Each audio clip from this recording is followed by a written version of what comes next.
안녕하세요. 김성길 목사와 함께하는 GTS 말씀 묵상 시간입니다. 오늘은 8번째 주간의 7번째 날 묵상입니다. 오늘 묵상의 주제는 함께 나누기가 되겠습니다. GTS 묵상은 3가지의 중요한 포인트를 가지고 있죠. 하나는 역동성입니다. 본인이 스스로 보면서 느끼고 깨닫고 은혜 받는 것이죠.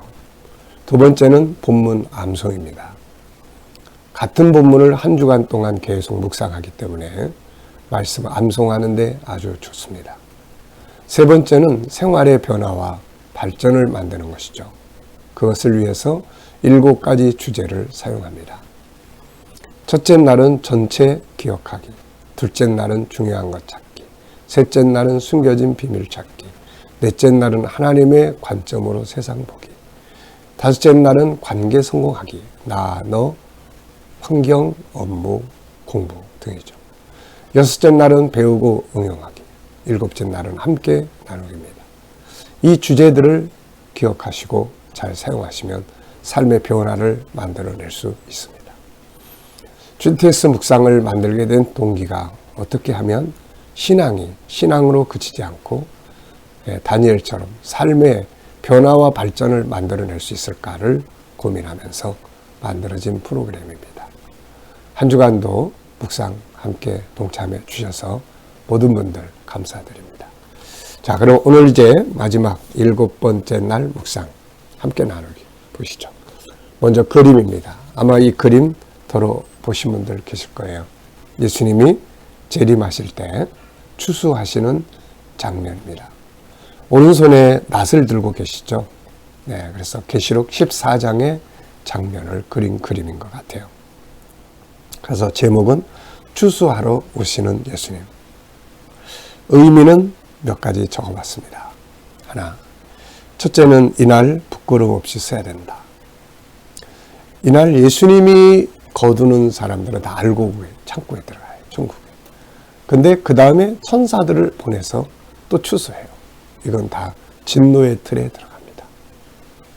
지금 성공했느냐 실패했느냐 이런 게 중요한 게 아니라 그날에 내가 주님의 손에 거두어져서 천국에 들어가느냐 아니면 천사들의 손에 거두어져서 진노의 포도주 틀에 들어가느냐, 이게 진짜 중요한 것입니다. 믿음 생활 또 우리의 삶 아름답게 잘 살아야 되겠죠.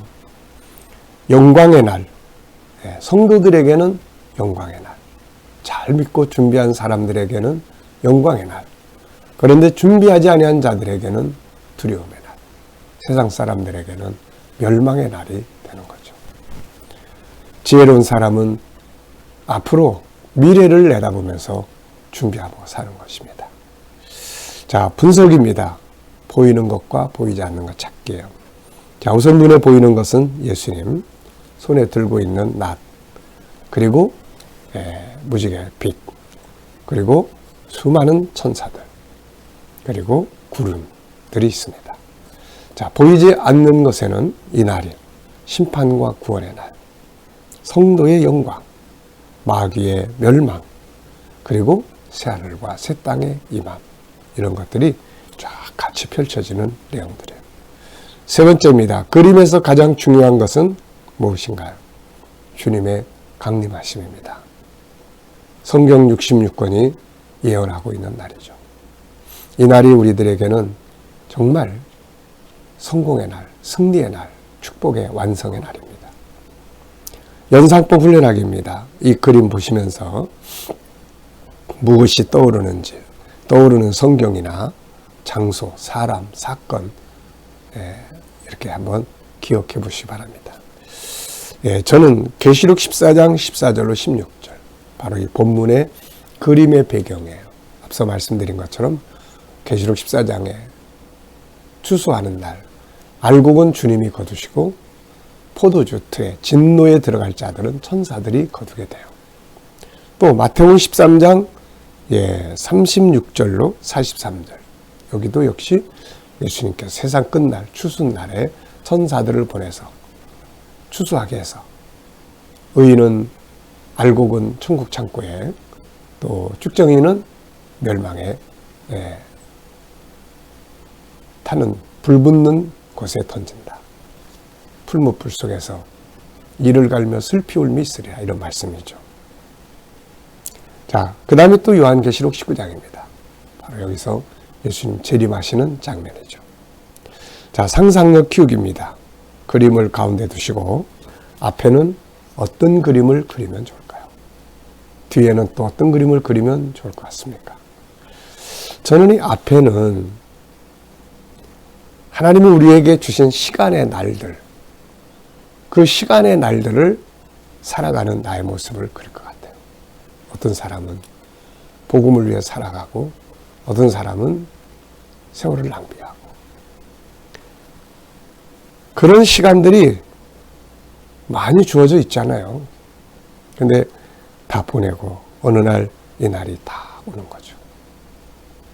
주어진 날들을 잘 사용하고 주어진 날들을 정말 아름답게 사용하는 것은 진짜 중요한 일이 아닐 수 없습니다. 드디어 이 날이 왔어요. 다음에는 이제 갈라지죠.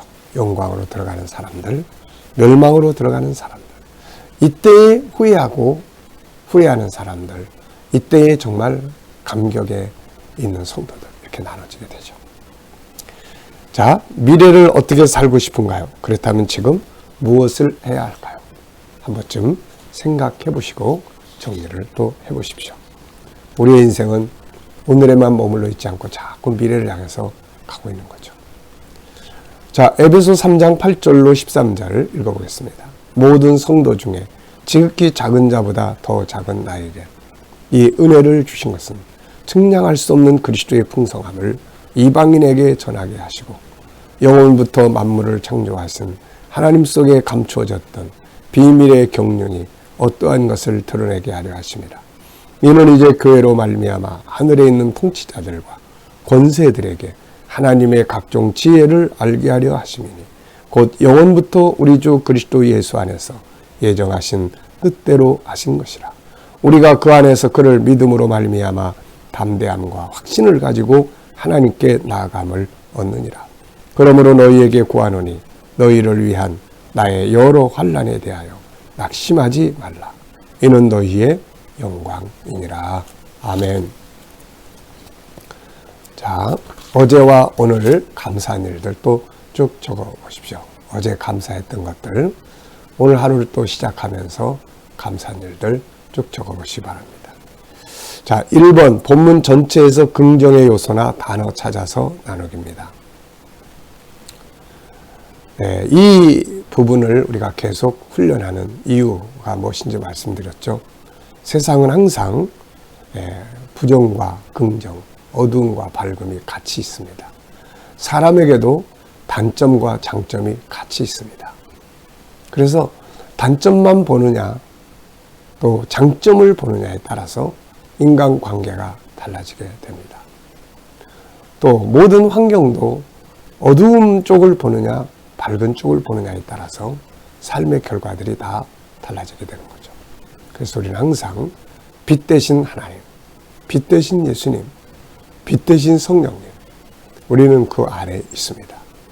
그래서 항상 하나님 안에 있는 사람들이 부정적인 것보다는 항상 긍정적 자세를 취하는 것, 이것이 항상 중요합니다. 사람을 볼 때도 단점보다는 장점을 자꾸 볼 수 있는 눈을 키워야 하는 것이죠.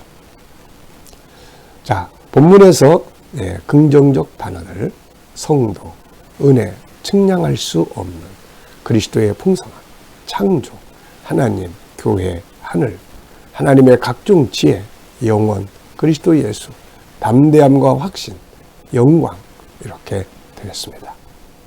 두 번째 질문이에요. 한 주간 묵상하면서 기억에 남는 것이나 응용해 본 것. 저는 이번 주간에 많이 생각한 것이 바로 담대함과 확신을 가지고 나가자. 세상 살아가는데 필요한 중요한 자세입니다. 우리가 담대해야 될 이유, 우리 하나님 백성이니까요. 하나님 우리와 함께 계시니까. 무엇을 확신해야 될까요? 우리를 향한 하나님의 계획, 여기에 따른 우리의 미래, 그리고 이 일을 진행하시는 하나님의 살아계심의 역사, 반드시 완성될 우리의 승리, 이런 것들을 확신하면서 나가야 합니다. 본문의 내용 설명해 보겠습니다. 본문은 바울이 앞의 내용에 이어서 자신이 일꾼된 이유 설명하고 있으며 이것이 교회를 통해서 전파된다고 설명을 합니다. 이어서 이 복음에 참여한 성도의 삶을 설명하는데 첫째는 담대하고 확신 있게 나갈 것이고 둘째는 환난에 대해서 낙심하지 말라. 이게 너희의 영광이기 때문이다. 네. 암송해 보겠습니다. GTS는 암송하기 좋다고 그랬죠. 말씀 많이 암송해야 돼요. 그게 힘입니다. 자, 그런데 암송을 할 때 문자 그대로 외우면 쉽게 잊어버리고 잘 안 돼요. 그러나 또 그렇게 하시고 싶은 분들은 문자 그대로 외워보시고. 두 번째는 구조. 오늘 본문의 구조는 222예요. 기억하기 참 좋습니다. 그래서 그 구조의 흐름을 암송하시면 돼요. 또 이야기, 스토리텔링으로 만들어서 이야기하시면, 암송하시면 훨씬 더 쉽습니다. 그리고 그 중에서 중요한 건 한두 가지만, 한두 구절만 다 골라서 암송해도 더 좋습니다. 자, 다 같이 또 눈을 감으시고 한번 암송을 해보겠습니다. 생각 속에서 말씀 한번 쭉 이렇게 그려보십시오.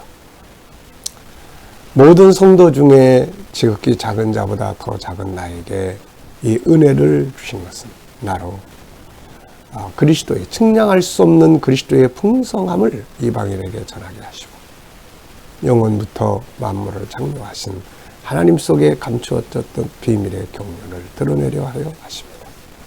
이는 교회로 말미암아 하늘의 통치자들과 권세자들에게 하나님의 각종 지혜를 전하게 하려 하심입니다. 영원부터 예수 그리스도 안에서 예정하신 뜻대로 하신 것이라. 그러므로 그리스도 예수를 믿는 믿음으로 말미암아 우리가 담대함과 확신을 가지고 하나님 앞에 나아갈지니 또 너희를 위한 나의 모든 여러 환난들에 대해서 낙심하지 말라. 이는 너희의 영광이니라. 아멘. 자, 이렇게 생각 속에 쭉 그려보시면 이 내용이 다 이렇게 생각 속에 그려져 있잖아요. 네. 수고하셨습니다. 자, 본문 전체에서 가장 중요하다고 생각되는 질문 하나 만들어 나누기에 가장 기억에 남는 질문. 저는 하나님의 계획에 참여한 성도들의 삶은 어떠해야 하는가? 답은 담대함과 확신을 가지고 나아가고 여러 환난 앞에 낙심하지 말고 나가야 한다. 이게 우리의 영광이니까요. 자, 7가지 주제 나눔. 우리 아이들을 가르치거나 회사에서 업무를 보시는 분들은 뭐든지 다 이 7가지 주제를 갖다 놓고 한번 분석하고 정리해 볼 수 있습니다. 아주 효과적이에요. 한번 해보세요. 자, 아이들은 천재성을 가지고 세상에 옵니다. 이걸 밖으로 잘 드러내게 하기 위해서는 요 4가지를 잘 해야 돼요. 생각하는 사람으로 만들고 질문할 줄 알고 자기 의견을 당당하게 표현할 줄 알고 숨겨진 것들을 찾아낼 줄 아는 이런 사람으로 만들어야 합니다. 자, 금토일은 EQ 기도문이에요. 그래서 오늘은 그 중에 성품을 기도합니다. 사랑, 나눔, 긍정의 눈, 협동, 겸손과 정직, 신뢰, 온유함, 용서, 약한 부분 담당해주기, 배려와 인내하기, 공감 능력, 윈윈 정신, 도전 정신, 책임감, 자기 관리, 소금과 빛 되기가 되겠습니다.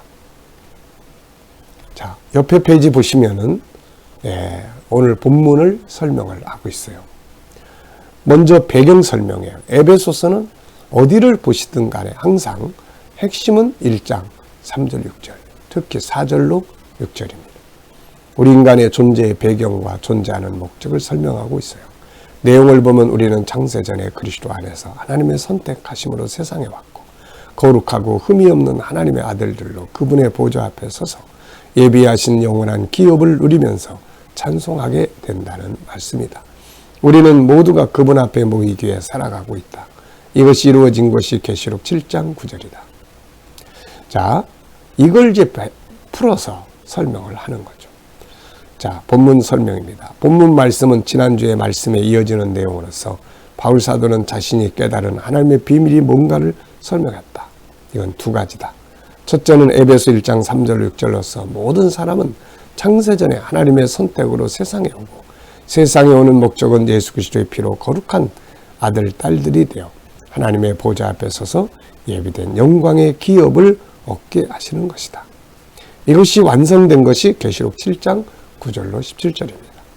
둘째, 이 같은 계획은 어느 한 사람, 나만에 해당된 게 아니라 온 세계 모든 사람들에게 다 해당되는 것이라는 거죠. 바울 사도는 하나님이 이것을 전파하기 위하여 자신을 일꾼으로 세워주셨음을 고백하면서 이것은 하나님의 큰 은혜라고 설명합니다. 그리고 자신이 해야 될 일을 두 가지를 이야기하죠. 첫째, 그리스도의 풍성한 복음을 이방인에게 전하게 하시고, 둘째, 하나님 속의 비밀의 계획이 드러나게 하려고 하신 것이죠. 또한 그는 이것이 바로 교회가 할 일이라고 말합니다. 그리고 이 믿음을 가진 성도들은 예수 그리스도에 대한 믿음과 담대한 확신을 가지고 하나님께 나아가며 환난과 어려운 일을 당할지라도 낙심하지 말라고 당부하고 있습니다. 자, 오늘도 이제 묵상 훈련하겠습니다. 눈 감으시고 오늘 말씀 한번 쭉 생각하시면서 오늘 하루 동안 누굴 만나게 될지, 어떤 일을 해야 될지, 오늘은 특별히 주일이기 때문에 예배 드릴 때 어떤 자세로 드려야 될지 한번 쭉 생각하시고 주님께 묻습니다. 주님은 예배라면 어떤 자세로 예배를 드리겠습니까? 오늘 사람을 만날 때 어떤 마음으로 만나시겠습니까? 그리고 기다려보시면 주님이 주시는 말씀, 지혜, 감동이 있습니다. 이것을 우리는 영감이라고 말합니다. 이 영감을 따라서 살면 행복해집니다. 아주 좋아요. 오늘도 묵상을 가지고 받은 영감을 따라 승리하시기 바랍니다. 기도하겠습니다. 주님, 한 주간 묵상 잘하게 해주셔서 감사합니다. 주신 말씀들 마음에 잘 담아서 우리의 삶을 담대하고 확신 있게 승리하게 하여 주옵소서. 우리 자녀들, 성도들 오늘도 거룩한 예배, 주일 안식을 지킬 때 저희들이 예배 드리는 곳에 함께 하셔서 영광 받아주시고 저희들을 만나주시는 축복의 산 예배가 되게 하여 주시옵소서. 감사하며 예수님의 이름으로 기도하옵나이다. 아멘.